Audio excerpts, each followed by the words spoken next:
All right, so describe how militarism was a cause to the First World War.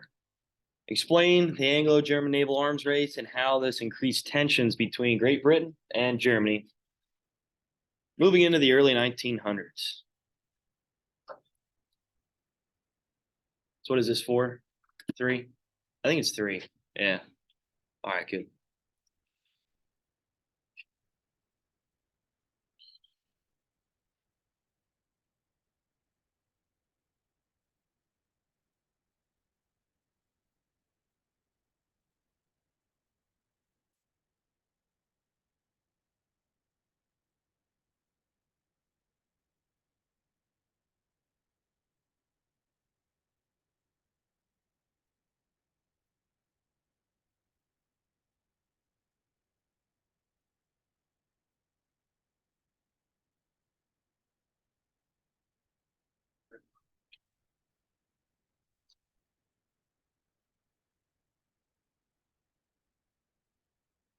So as you're working on this one, I will come around and check your bell ringers for this week, give you that grade. We'll go over the political cartoon from yesterday. So if you haven't done so, make sure you have that turned in. And then we're going to talk today about the alliance system and the assassination of Franz Ferdinand.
All right, so militarism, what does it mean? What does it mean? What does it mean? Go ahead, Wyatt.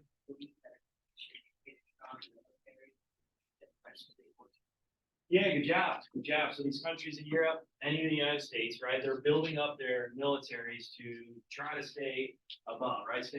Have a competitive edge against these other European countries that are innovating, that are industrializing, that are all building up their militaries. Right, they're all looking to expand as well, right, with imperialism. Talked quite a bit about that already, so I don't need to focus on that much anymore. But you can see how all these causes here are drawing these countries into a war, right? And these European countries are all jam-packed together, okay? Like I mentioned, the borders are all close together, which we'll talk about here in the European map of 1914 here soon, okay, probably next week. And then you'll have a quiz on the countries in Europe dating to the start of World War I. All right, so I'll go over that next week just so we know where all the countries are located. But throughout the course of the year, talk quite a bit about them already. So a lot of this should be somewhat review when it comes to looking at the map. But with militarism, you're building up your military, right? You're putting a lot of innovation, resources, materials, funding towards a stronger military, specifically a navy. Right? We already mentioned about the importance of imperialism and how it is.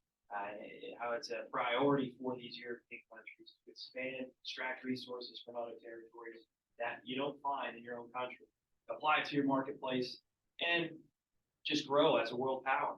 Right, we talked about Great Britain, we talked about Germany here. So, naval arms race. Why is Germany trying to compete against Great Britain? Why? See, what's the reason for it? Awesome.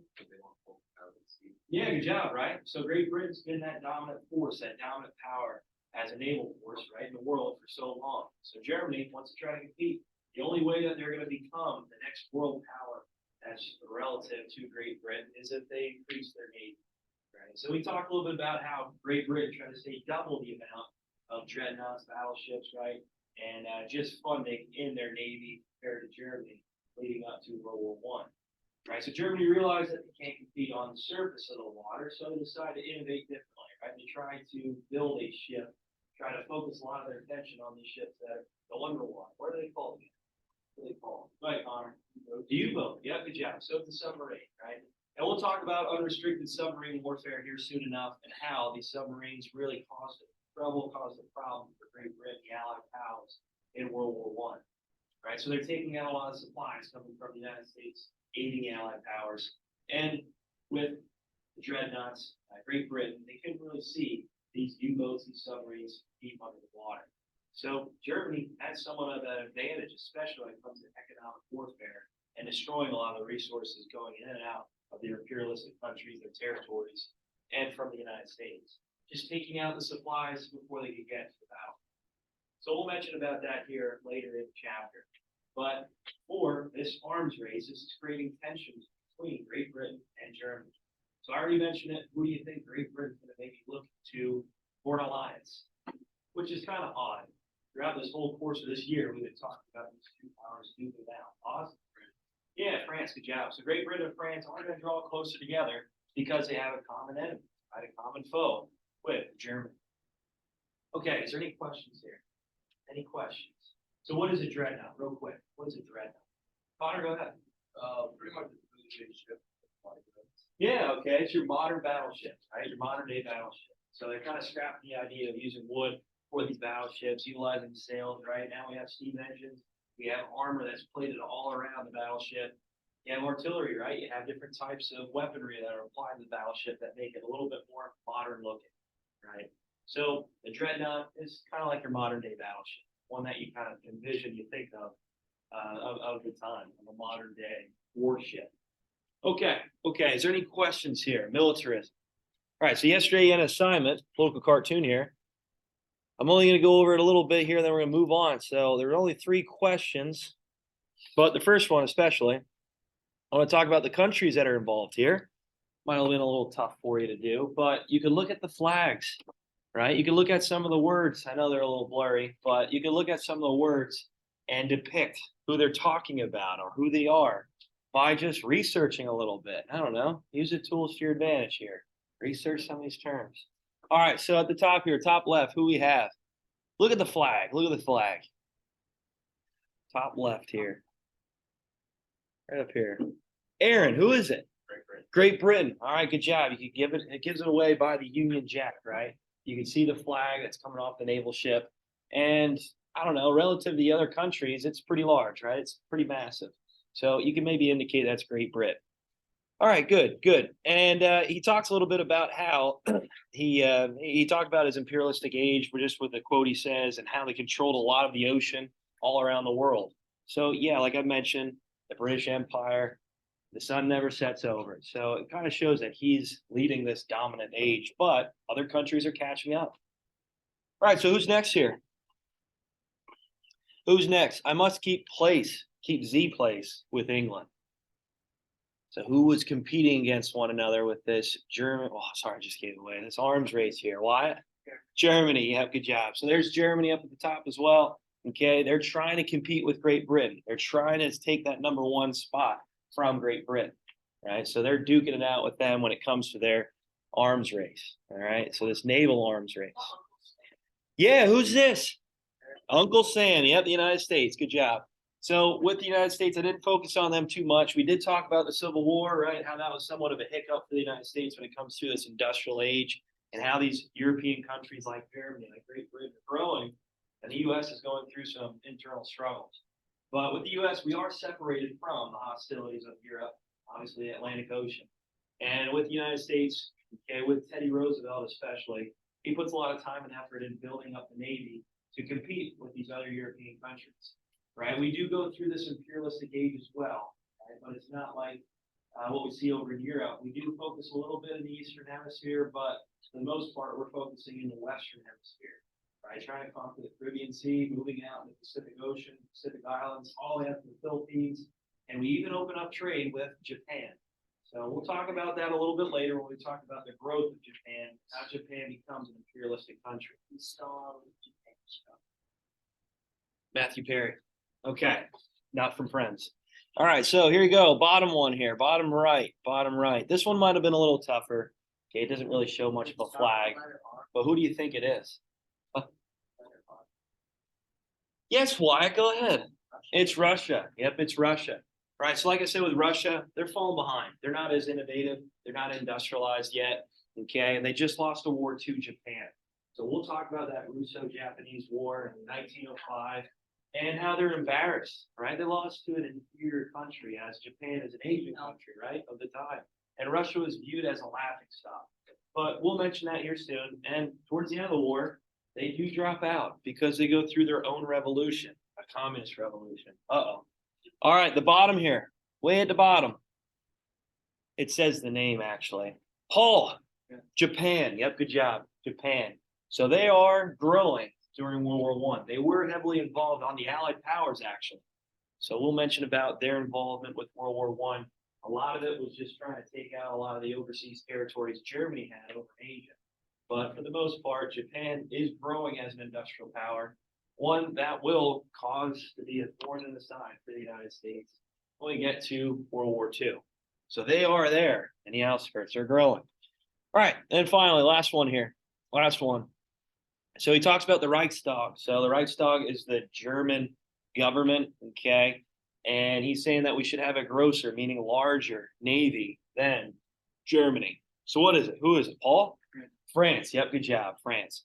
So there are all these European countries and the United States all duking it out when it comes to their naval superiority. That is where the new growth for militarism has to happen.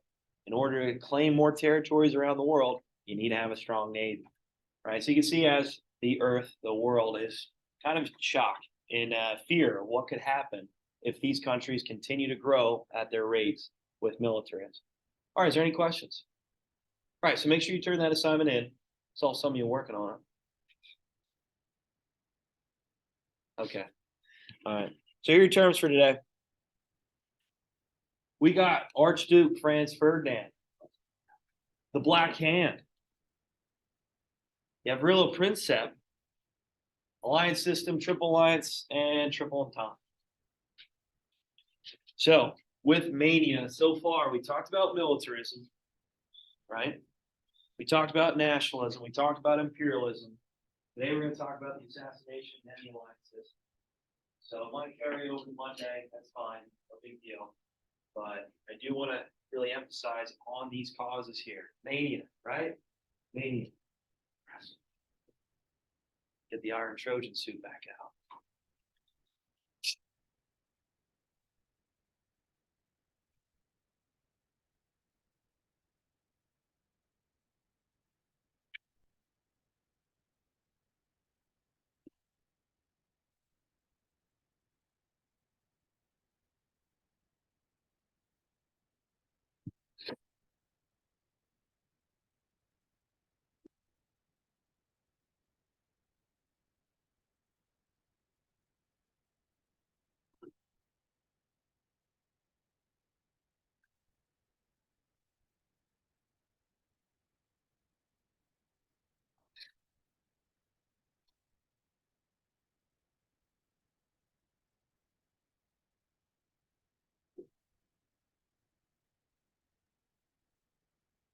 You wish you had a mustache side that's where it is. Should I grow it out? Yeah, Okay, like that. deal.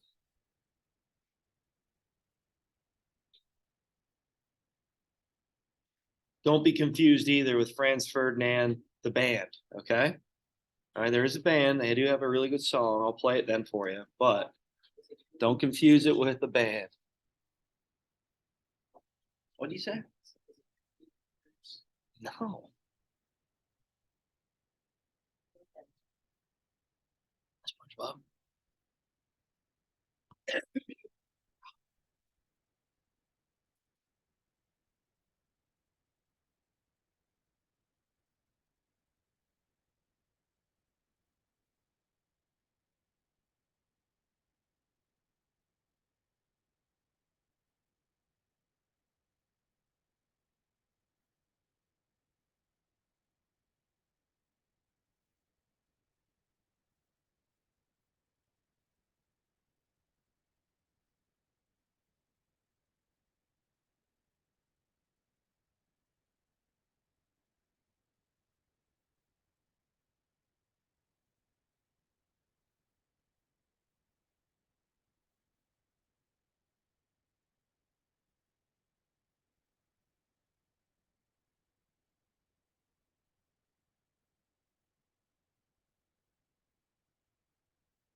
You can put that in your own words there.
You guys need another minute? Okay, one more minute.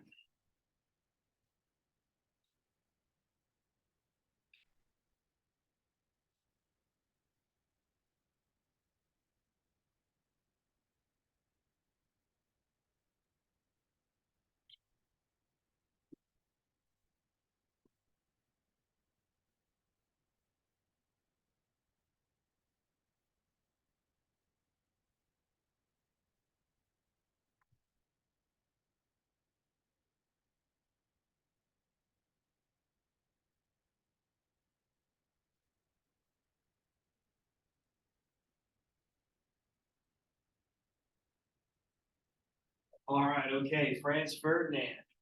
Who was it? Who's Franz Ferdinand? Yeah. Chris. Here's the assassination, basically. Yep, good job, good job. So Franz Ferdinand, he was pretty much the prince of Austria. He was going to be the next in line. He was the heir to the throne. And after a lot of hostility in the Balkan region, a lot of hostility in Southeast Europe, he wanted to try to spur up some national pride for the new kind of claimed territory for Austria, right? One thing to note, there's a lot of countries that are forming in Southeastern Europe at this time because they're going through a lot of wars right before World War I. I didn't mention them too much, but it was in the Balkan region. So with Franz Ferdinand, he was parading down in this new kind of claimed territory of Austria, thinking that this would inspire a lot of people to come and join the Austrian Empire. But let's face it, they don't have the same culture, they don't speak the same language, and if this conquering neighbor just marches right into your land, parading around, are you gonna think too kindly of them? No, not at all. So the Black Hand, right? This was an organization. This was a extreme Serbian nationalist group. Okay, extreme Serbian nationalist group. In many cases, like a terrorist organization. They were looking to try to take down any of these imperialistic countries coming in, like Austria. So Gavrilo Princip was a part of the Black Hand who assassinated Franz Ferdinand. Franz Ferdinand was parading around Sarajevo, Bosnia, in his car with the top down. Smart idea, right? Probably shouldn't have done it. Anyway, with Gavrilo Princip, we'll talk about it. There was actually a failed assassination attempt on his route. He wanted to throw a bomb at the car, and actually the driver took off. And the bomb exploded, and they got away with it. Like, thank God we missed that one. So Franz Ferdinand said, "Hey, we'll stop at the hospital here, and we'll see how these people have suffered some of the results of that explosion. We'll just try to spur up some nationalism, right? We're going to go visit these people that face harsh effects of this explosion." So he stops there, gets back in the car, and goes, "Let's just make the trip back here now, back to parading around the town." And as he was doing so, he came to a wrong turn pretty much. There's Princip. Princip was like, "Oh, he missed out on throwing that bomb at Franz Ferdinand." The driver darted away, and all of a sudden, Princip was drinking, putting back down some liquor, bear with me. And he looks out and he goes, "Oh my gosh, here he is. He's right outside the bar." Jumps outside the bar, shoots him and his wife. And his wife was pregnant. Oh my gosh, can you imagine that? That's a triple kill. Triple kill, 3 for 1. Okay, all right. He needs one more to get a UAV. Yeah, maybe, yeah. Calling the dogs. Okay, anyway, so with Princip, he takes out, transferred his wife, and his wife is pregnant. All right, so the alliance system, pretty self-explanatory here. So these countries are all drawing together. A lot of them have somewhat of a shared border. Like Germany and Austria, they do have a dual alliance because France and Russia have an alliance with one another. Why would France and Russia want to have an alliance with each other? Where is France and Russia comparable to Germany? What? Surround. Yeah, good job, right? So when you're looking at the alliance system, already it kind of looks like the triple entente, which we'll talk about. It looks like they have the upper hand. And the reason for it is because they surround these countries like Germany and Austria. Right? We'll mention about the alliance system when it comes to central powers. They sense Central Europe, central powers. These countries are focused in. Triple alliance. Who's a part of the triple alliance? So this is right at the start of the war. So this is like the dual alliance, but they add one more person here, one more country. Go ahead. It was Austria, Hungary, Germany. Yeah, good job. So you got Italy, got Austria, Hungary, you got Germany, right? In triple alliance. Okay? Yeah, they do. They jump over. They're the bandwagoners. They're like, oh, we're losing. Jump to the other side. All right, so there's the triple alliance here. Okay, triple alliance. Again, make sure you guys remember it. We will talk about it, how it goes to the central powers then, but I want to make sure you got it. So you got Germany, Austria, Hungary, and Italy. What about the triple entente? Who's a part of the triple entente? Connor. Great Britain, France, Russia. Yep, good job. So you got Great Britain, France, and Russia. So why Great Britain and France? Well, that German Anglo arms race, right? That's pushing Great Britain and France into one alliance because they have a common enemy with Germany. And France, if you're looking at it, right, they're saying, oh, we just got whooped in the Franco-Prussian War. We need help. What better way to have an alliance here with Russia because they're already surrounding them, right? This is going to be great to try to keep Germany at bay. And if Germany's going to fight this war, what do they have to do? Very beginning. Fight a what type of war? A two-front war, right? They have to split up their forces. Are you strong then? No, they're going to be a little bit weaker, which we'll talk about. What's up, Connor? Is there a reason that, you know, one of the greatest sea power and one of the best land powers in Great Britain decided to team up with France and Russia, like two of the worst armies in Europe at the time? Well, it's a good question. Like they just pick them up on the curve. Like, yeah, Hey, come on, jump on in, right? We'll talk about why Great Britain then joins in because of the invasion here of Belgium. We'll talk about the Schlieffen Plan, right? How Germany actually marched through Belgium to get there. What? Oh, but does that mean the driver got 3 assists or? I guess so, yeah, If make he a wrong would've- if he turn. would've got the driver, he would've had a quad. Anyways, whoever would have had. Jeez. All right, anyway, guys, quiet down. Quiet down. I don't know if I'll get to the assassination much. Will you shut it, please? Thank you. All right, so with the alliance system here, okay, we'll talk about the assassination. That is what lights the powdered keg. Guys, seriously. That's what lights the powdered keg. So you have all these causes all drawn together. We mentioned about mania, okay? We talked about militarism already. We talked about nationalism. We talked about imperialism. Okay, now here the alliance system. And then on Monday, we'll talk more about the assassination of Franz Ferdinand. But as these countries are all building up their military powers, as they're expanding overseas, right, they realize that they can't do it by themselves. If a war does break out, you need to have someone backing it up. It's like going into a fight. Hopefully you guys have fun, but it's nice to have a little bit of backing, especially if you lie, you plot back. Anyway, just joking. Anyway, so if you're a country in Europe, right, you need to have a little bit of assistance. So with social Darwinism, survival of the fittest, in your environment here in Europe, all these countries are militarizing, a lot of these countries are imperializing areas. The only way to make sure that you can protect your borders is if you have a sure alliance, right? Also, that's a way to try to keep other countries at bay. If you're Germany, right, and you realize that France and Russia just signed an alliance, you're going to be a little keen, okay? You're going to try to take a little caution before, let's say, you invade France. Because right from the beginning, you're going to be fighting a two-front war. You're going to have to split up your troops. You're going to have to split up your supplies. And obviously, you're not going to be near as strong on one end of the fight if you have to split up your troops from the very beginning. So with the Triple Alliance, we already talked about it. You have Austria, Hungary, and Germany. Right, ever since that 7 weeks war, Prussia defeated Austria pretty quick, 7 weeks. Austria was like, you know what? Yeah, let's just join in with Germany. Okay, the reason for it is because they're modernized, they're innovative, they have a strong military. Why wouldn't you jump on the side where you see the next rising world power? So Austria is all about joining into Germany. Right. Also, if you think about it, Germany, they only have really access to the seas in the northern part of Europe. So why wouldn't you try to expand down here in the Mediterranean, right? Again, who controls the seas? Who has the strongest navy? Great Britain, right? So you're kind of limited to what you can actually grow and really propel your navy at this time. Yeah, they put a lot of innovation in these U-boats, submarines, but why not try to conquer somewhere else, right? Why not try to build up your navy? Or you can try to stay away from Great Britain at all costs. Go down south to the Mediterranean. So obviously, Italy joins in. We already talked about Italy already. We mentioned how they are focused on the Mediterranean Sea. Again, two countries that have access to the Mediterranean, that's going to help you and allow you to build up your navy even more. All right, so the three countries in the middle, central powers. When we talk about the central powers here in the future, it is pretty much based off this triple alliance. And the reason for it, why do they call it the central powers?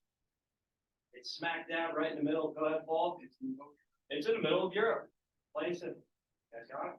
So if you want to put like in quotes right behind the WWI, your notes, central powers, go ahead. That's fine. That will make it a little bit more understanding where these alliance systems kind of transition to other names. All right, so triple entente. You have France, Great Britain, Russia. So like I mentioned already, with France, they realized they got whooped up by Germany in that Franco-Prussian War, 1870. They realized that if they're going to protect themselves in the future, they need to try to have a sure alliance with someone that's going to help them and aid them, right, here in the future, especially with Russia, right? Russia had a large land military, but they're lacking when it came to innovation. They just lost the war to Japan. They're kind of laughing stock. But if you just look at the locations here in Europe, which again, we'll have a map quiz, that will be coming up here soon. But if you just look at the map, you can already see that triple entente somewhat already has an advantage. They're surrounded, central powers from the very beginning. So if the central powers want to fight a war, they have to split up their troops. They have to split up their forces.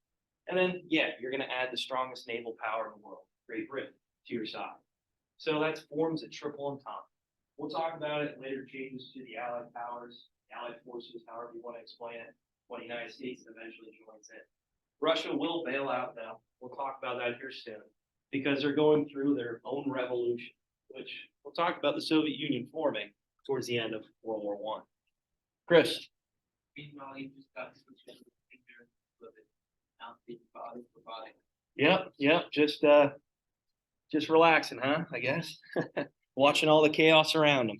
Okay. So we will talk about the assassination on Monday. We're running out of time here. So make sure you turn in your assignment, the political cartoon militarism. All right. There you go. With Mania, we talked about all these causes here except for the assassination, but we just kind of mentioned the vocab.